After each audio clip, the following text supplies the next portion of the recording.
बिस्मिल्लाहिर्रहमानिर्रहीम, अस्सलाम वालेकुम। मैं समी इब्राहिम और आप देख रहे हैं हमारा सोशल मीडिया।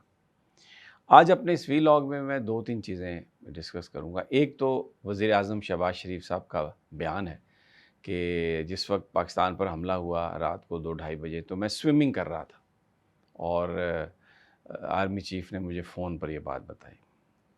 पूल में रात को 2:30 बजे शहबाज शरीफ साहब स्विमिंग कर रहे थे। इससे रिलेटेड कुछ चीज़ें उन पर बात करेंगे। दूसरा एक दौड़ है सियासतदानों के दरमियान कि ये जो सारी फ़तह हुई है भारत के ख़िलाफ़, ये इसका क्रेडिट किसको जाता है, इसकी प्लानिंग किसके पास है। और फिर जो स्टेडियम है पिंडी, उसके अंदर जो एक तकरीब हुई उसके अंदर बड़े ज़बरदस्त मनाज़र थे। तो लोगों का भी बड़ा जोश था, वो तो अपनी जगह पे है, जो पाकिस्तानी फ़ौज को वेलकम कर रहे थे और पाकिस्तानी फ़ौज के हक़ में नारे लगा रहे थे। लेकिन जो विजुअल्स आ रहे थे उसमें जिस तरीके से सलमान इकबाल और हाजी इकबाल साहब स्टेज पर बैठे थे, तो मैं सोच रहा था कि ये मीर शकील उर रहमान पर क्या गुज़र रही होगी, मियाँ आमिर पर क्या गुज़र रही होगी। इस पर ज़रा थोड़ी-सी बात करेंगे। लेकिन बहरहाल जो मोहसिन नकवी साहब हैं, उन्होंने साबित किया है कि वो बहुत एक ज़हीन आदमी है and he knows how to move forward.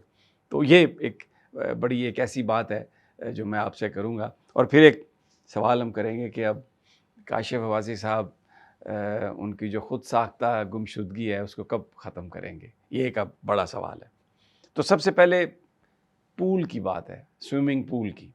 Shahbaz शरीफ साहब कहते हैं मैं रात को स्विमिंग कर रहा था 2:30 बजे जिस वक्त मुझे ये इत्तला दी गई। सवाल मेरा ये है, अगर इसमें से कोई जवाब दे सकें, कि रात को 2 ढाई बजे स्विमिंग पूल पर, तो सारी रात अगर आपके ये मशागिल हैं कि आप स्विमिंग करते रहते हैं, खेलते कूदते रहते हैं, तो भाई सवेरे कितने बजे उठते हैं, अमूरे ममलिकत जो हैं वो कब सर अंजाम देते हैं आप। और दूसरा ज़रा इसकी कॉस्ट पे बात कर लें। यानी मैं इस्लामाबाद में कर रहा हूँ वीलॉग, ये E11 सेक्टर है, वहाँ पर मेरे दोस्त रहते हैं, पिछले 3 दिनों से पानी नहीं आ रहा। अभी रावलपिंडी, इस्लामाबाद के मुख्तलिफ़ मकामात पर पानी नहीं आ रहा, लेकिन वज़ीर-ए-आज़म साहब पूल में स्विमिंग कर रहे हैं।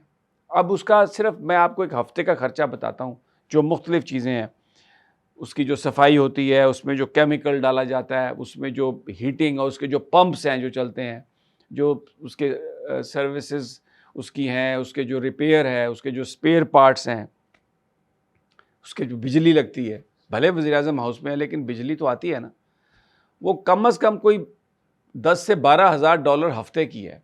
यानी इसका मतलब ये है कि ये आप समझें कि कोई 30-35 लाख रुपया हफ़्ते की है, तो महीने में आप देखें कितना। और एक बड़ा जो पूल आप सेटअप, उसकी जो कॉस्ट है, अब वज़ीर-ए-आज़म हाउस का पूल बहुत बड़ा पूल है, करोड़ों में है, उसकी मेंटेनेंस भी करोड़ों में है। एक गरीब मुल्क जहाँ लोगों को पीने का पानी नहीं है, जहाँ पे लोगों की जो कोई रोज़गार नहीं है, लॉ एंड ऑर्डर की इतनी सिचुएशन है, वज़ीर-ए-आज़म जो है वो रात को 2:30 बजे 3 बजे वो स्विमिंग पूल पे स्विमिंग कर रहा है।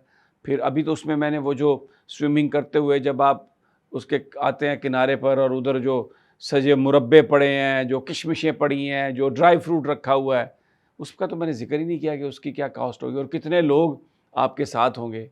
आप कहते हैं मैंने उसको ज़िया को कहा कि मुझे फ़ोन बस बता दीजिएगा।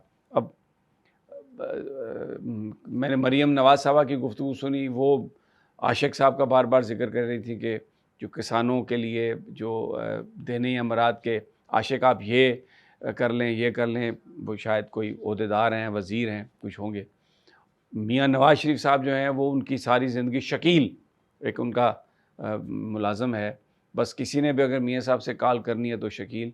और इधर शहबाज शरीफ साहब ने अब एक नया फिगर दिया, ज़िया को मैंने बताया था, उन्होंने कहा।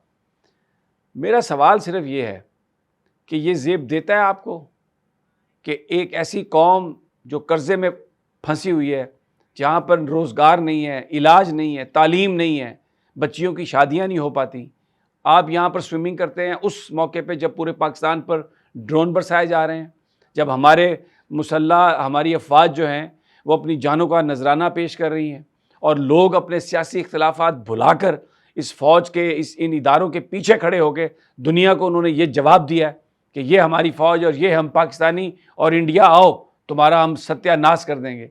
तो ये रात को इनके अपने मशागिल, अब ये खुद इन्होंने बताया, तो जिससे ये सवाल आता है जवाब दें, ये कितने बजे आप सोते हैं, कितने बजे आप उठते हैं और कब का आप अमूर ममलिकत सर अंजाम देते हैं।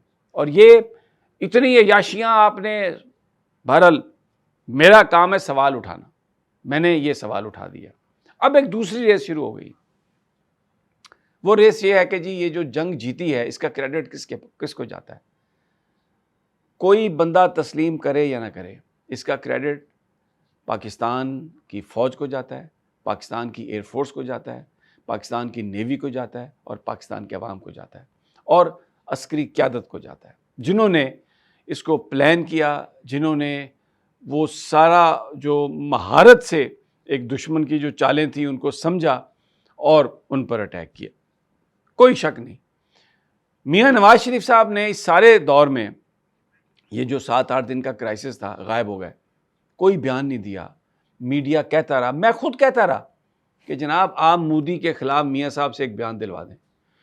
कोई बयान नहीं दिया। जो आखिर में बयान आया उसमें पाक फ़ौज की तारीफ़ थी, हमारी अस्करी क़यादत की तारीफ़ थी, गुड वेल, लेकिन मोदी के नाम लेके उसकी मज़म्मत नहीं थी।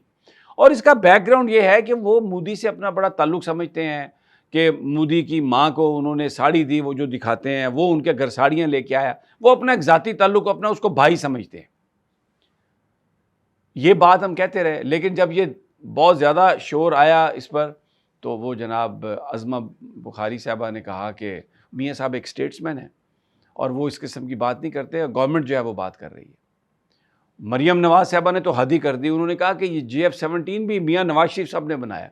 उस पर जो सोशल मीडिया ने मीम्स बनाई और चलाया कि क्या मियाँ साहब ने खुद थोड़े छानी से ये JF-17 बनाया था। बनाने का तो यही मतलब है, उन्होंने वर्ड यूज़ किया कि ये जहाज़ JF-17 मियाँ साहब ने बनाया था। अच्छा, फिर ख्वाजा आसिफ साहब ने ये कहा कि मियाँ साहब इसलिए बयान नहीं देते कि मरियम नवाज़ साहबा उनकी बेटी हैं, शहबाज शरीफ साहब उनके भाई हैं, वो उनके बयानात में दब जाएंगे और वज़ीर-ए-आज़म और वज़ीर-ए-आला पंजाब की हैसियत दब जाएगी, क्योंकि मियाँ साहब की बहुत बड़ी हैसियत है। एक अजीब, एक ऐसी मंतक जिसको वो खुद ही एक्सप्लेन कर सकते हैं।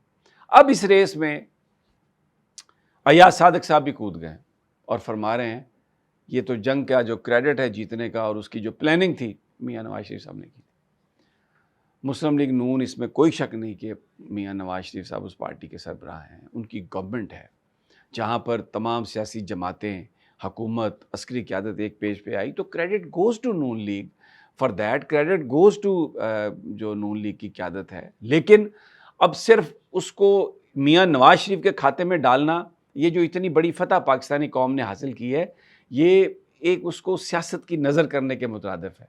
It is not living a good impression. Peoples party का बड़ा इस हवाले से बेहतर रोल रहा। उन्होंने कहा जी बिलावल भुट्टो ने इंटरनेशनल मीडिया को संभाला और उसको उन्होंने मुकाबला किया शहरी रहमान साहब। वेरी रीज़नेबल स्टेटमेंट कि बिल्कुल ठीक है जी, आप वज़ीर आज़म ने ये संभाला, वज़ीर ख़ारजा ने ये संभाला और पीपल्स पार्टी ने ये किया, तहरीक इंसाफ ने अपने सोशल मीडिया को कहा, वो हुकूमत के साथ खड़े हो गए, अपने इख्तिलाफ़ात, एवरीबॉडी इन दिस नेशन, पूरी कौम यकजा होकर आई और लड़ी।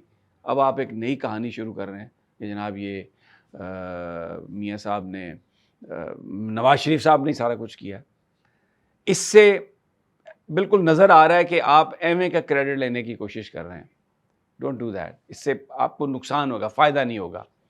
अब आ जाते हैं, रात बड़ी ज़बरदस्त तकरीब थी, जो PSL आया मैच और उसमें आर्मी चीफ भी आए, उसमें मोहसिन नकवी साहब भी नज़र आए, वाहिद आदमी थे सिविल हुकूमत के जो वहाँ पर नुमाइंदगी कर रहे थे, DGI SPR भी थे, स्टेज पर सलमान इकबाल साहब भी बैठे थे, हाजी इकबाल साहब भी बैठे थे और सारा वो चीज़ें चल रही थी। ARY एक्चुअली इस तकरीब का होस्ट था, क्योंकि हमज़ा अब्बासी और फ़हद मुस्तफ़ा वो जो हैं स्टेज पर जब वो आए परफॉर्म किया तो नज़र आ रहा था कि इसको स्पॉन्सर ARY ने किया, अगरचे अनाउंस ऐसा नहीं हुआ, लेकिन किया बज़ाहिर उन्होंने ही था।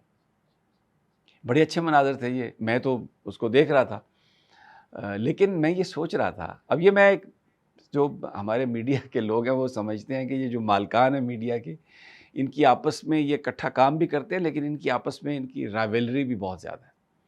और उस राइवलरी में ARY और जियो का एक अपना मकाम है और दोनों की एक कोशिश रहती है कि अब कौन किसके करीब आए। तो मैं सोच रहा था कि अब स्टेज पर जब सलमान इकबाल और हाजी इकबाल साहब को MSR जो मीर शकील उर रहमान है वो उन्होंने देखा होगा तो उनके जज़्बात क्या होंगे। मैं तो इस बात को एन्जॉय करता रहा। फिर मैंने कहा कि मियाँ आमिर साहब वो भी बीच में एक प्लेयर है और फिर वो उनके जो वो हैं रतन ख़ास जनाब नवीद काशिफ़ साहब, वो कैसे मियाँ साहब को दिलासा देंगे कि नहीं मियाँ साहब कम ठीक है। क्योंकि मियाँ साहब ने भी एक ऐसा एंकर पाला हुआ है जो दावा करता है कि मेरे बड़े ताल्लुकात हैं और बड़ी मैं फ़िल्में-शिल्में बनाता हूँ। ख़ैर मैं उस बहस में नहीं जाता। तो इसमें मैं दाद देता हूँ मोहसिन नकवी को।